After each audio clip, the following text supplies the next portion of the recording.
दिनांक 25 दिसंबर दिन सोमवार नवीन फल मंडी न्यू आवास विकास कॉलोनी में अखिल भारतीय पासी समाज गोरखपुर द्वारा महाराजा बिजली पासी की जयंती समारोह कार्यक्रम प्रोफेसर डॉक्टर नरेंद्र देव की अध्यक्षता में संपन्न हुआ। कार्यक्रम के मुख्य अतिथि सेवानिवृत्त न्यायाधीश ओम प्रकाश तथा विशिष्ट अतिथि एडवोकेट सत्यनारायण, राजनाथ, ब्रिजराज, भगवान दास, रणजीत पासवान व डॉक्टर जयप्रकाश रहे। कार्यक्रम का संचालन एडवोकेट सीपी पासवान ने किया। मुख्य अतिथि सेवानिवृत्त न्यायाधीश ओम प्रकाश ने कार्यक्रम को संबोधित करते हुए महाराजा बिजली पासी के व्यक्तित्व पर प्रकाश डाला तथा उन्होंने समाज को एकजुट रहने की अपील किया तथा राजनीतिक क्षेत्रों में भी समाज को आगे बढ़ाने की बात पर बल दिया। वहीं प्रोफेसर डॉक्टर नरेंद्र देव ने कहा कि अब समाज के लोगों को इंतजार नहीं करना चाहिए कि बाबा साहब, बुद्ध जी जैसे महापुरुष आएंगे। वो उस समय के महापुरुष थे और जब समाज की जरूरत थी वो आए और काम करके चले गए। अब आपको उनके विचारों को लेकर डॉ. अम्बेडकर, बुद्ध की करवा को आगे बढ़ाना है। बहुत से लोग मूर्ति को पूजने में बाबा साहब का मिशन मानते हैं, लेकिन ये गलत है। पूजे लेकिन उनके विचारों को, जिससे आपका और आपके समाज का उद्धार होगा। कार्यक्रम के दौरान Rakesh Chandra Rana, Nebulal, engineer Rampal, Akhilesh Kumar, Ramsewak, captain Satyanarayan, engineer Ramdayal, Hiraman सहित तमाम वक्ताओं ने अपना अपना विचार व्यक्त किया।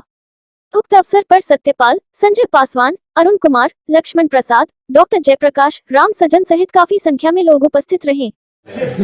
आज हमारे समाज के गौरव के प्रतीक महाराजा बिजली पासी का जन्मदिन है। हम लोग इसलिए मनाते हैं इसको कि हमारा गौरव उससे बढ़ता है और हम उनको याद करते हैं कि हमें भी क्या आगे के समय में समाज को प्रतिनिधित्व देना है। तो इसलिए हम महाराजा बिजली पासी के हमारे गौरव प्रतीक हैं और भी तमाम महाराजा हैं। समय समय पे सबका हम लोग जन्मदिन इस तरह मनाते हैं। सामाजिक चेतना की बात हो रही थी। बाबा साहब या भगवान बुद्ध अक्सर कहा करते जब सामाजिक चेतना में अगर महिलाएं ना हो तो वो मिसाल अधूरा होता है। हाँ, आज मुझे उस बात की कमी खली कि यहाँ पे हमारे साथ कोई हमारी जो महिला हैं वो इसमें सहभागी नहीं हो पाई हैं, लेकिन आगे आने वाले दिनों में हम कोशिश करेंगे कम से कम हमारे पास 50% महिलाएं भी आएँ। हर जगह से आए महिलाएं, उनको भी हम क्या कहते हैं उनको भी मंच देंगे, उनको उचित स्थान देंगे, उनका सम्मान करेंगे और उनके द्वारा समाज को आगे बढ़ाएंगे। बहुजन इतिहास की बात हो रही थी, महापुरुषों की बात। क्या लगता है कि हम जमीनी स्तर तक अपने महापुरुषों का इतिहास पहुंचा चुके हैं? इतिहास पहुंचा तो रहे हैं, लेकिन हम ही नहीं पहुंचा रहे हैं।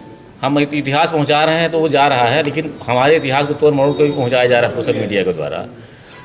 तमाम जगह पे उटपटांग चीज़ें भी क्या कहते हैं, हमारे जो विरोधी लोग हैं जो हमारे समाज को विखंडित किए हैं शुरू में, तो वो लोग हमारे विकृत इतिहास भी पहुंचा रहे हैं साथ साथ।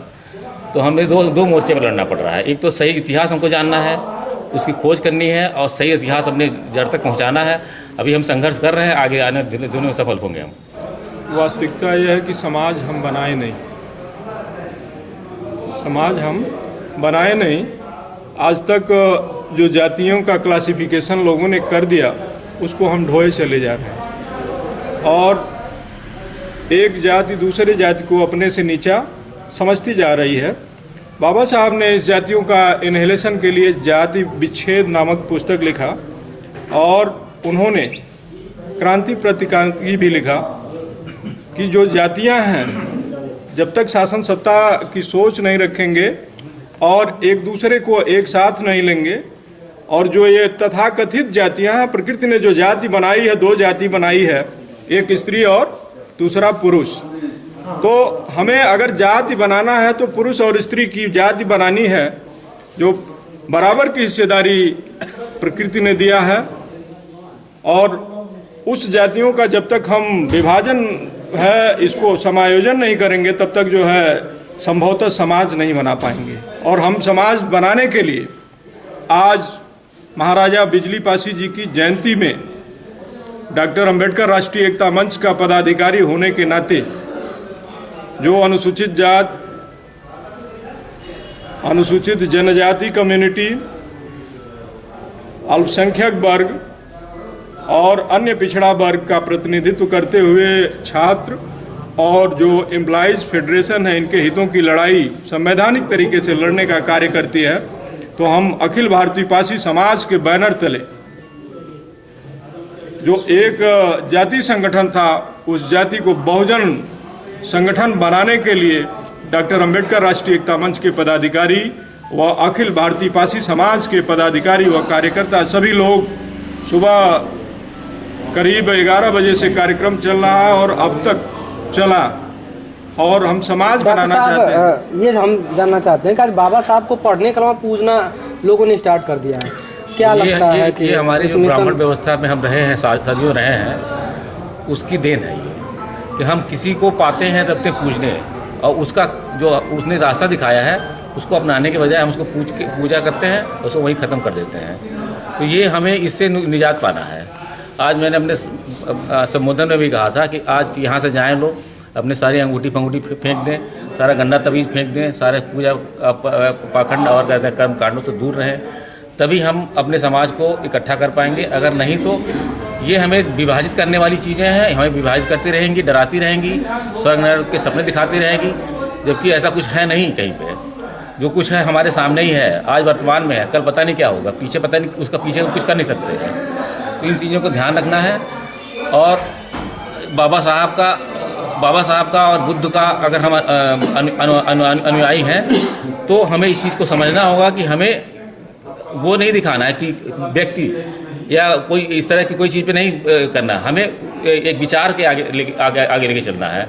और विचार क्या है उन लोगों का कि लगातार शिक्षित बनो, लगातार रिसर्च करो, लगातार आविष्कार करो और उसको समाज के लिए, समाज में योगदान करो। अंबेडकर जी की जहाँ तक बात है, मैं उनका एक शब्द जानता हूँ, उन्होंने कहा था सबसे बड़ी गुलामी क्या है? सबसे बड़ी गुलामी धार्मिक गुलामी होती है। इंसान के अंदर सबसे बड़ी गुलामी धार्मिक गुलामी है, और दुर्भाग्य से वह धार्मिक गुलामी हमारे बहुजन समाज के अंदर आ गई है। इसीलिए हमारे बहुजन समाज का नेतृत्व तो बहुत है, लेकिन वह नेतृत्व शून्य साबित हो रहा है, और हमारी धार्मिक गुलामी के प्रति कोई जो है जागरूक नहीं कर रहा है। जब तक हम धार्मिक गुलामी से अलग नहीं हो जाएंगे, तब तक हम अपने अच्छे समाज और संगठन की बात नहीं कर पाएंगे। हम जो नेतृत्व चुन रहे हैं, हम बहुत ही विश्वास साथ चुन रहे हैं, और देखिए सभी सिक्के खोटे नहीं होते हैं। इस विश्वास साथ चुन रहे हैं कि जो हमारा चुना हुआ व्यक्ति होता है वो बहुजन समाज की भलाई के लिए काम करेगा और बहुजन समाज के बारे में सोचेगा, बहुजन समाज के लिए लड़ेगा। समाज अक्सर ऐसे लोगों को जो हमेशा साथ देता है, फिर भी इस तरह की चीज़ें क्यों होती हैं? समाज सबके साथ खड़ा होता है, फिर भी समाज को ही ठगा जाता है, इस पर क्या कहेंगे? देखिए, सही कहिए, अगर वास्तव में बात करिए तो ये जो मनुवादी व्यवस्था है, एक तरह से देखा जाए तो जितनी भी पार्टियां हैं सब में मनुवादी व्यवस्था हावी है। जो हमारा SC ST का कैंडिडेट होता है, वो लोग ऐसे कैंडिडेट चुनते हैं जो हाथ उठाने वाला हो।